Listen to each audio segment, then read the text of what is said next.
Halo guys, Ronaldo baru saja mencetak brace bersama Al Nassr ketika Al Nassr menghadapi Al Riyadh. Jadi ini adalah salah satu gol ke 933 sepanjang karir Ronaldo, dan kita langsung aja melihat cuplikan gol dari Cristiano Ronaldo.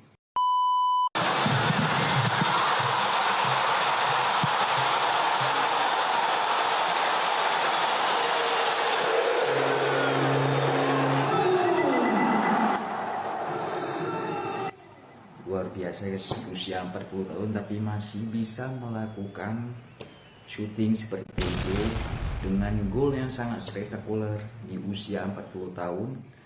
Itu adalah hal yang sangat mustahil ya, karena kita bisa melihat umur Ronaldo sekarang sudah beranjak 40 di 933 gol sepanjang karir Ronaldo, dan semoga aja dia bisa mencetak 1000 gol sebelum dia pensiun.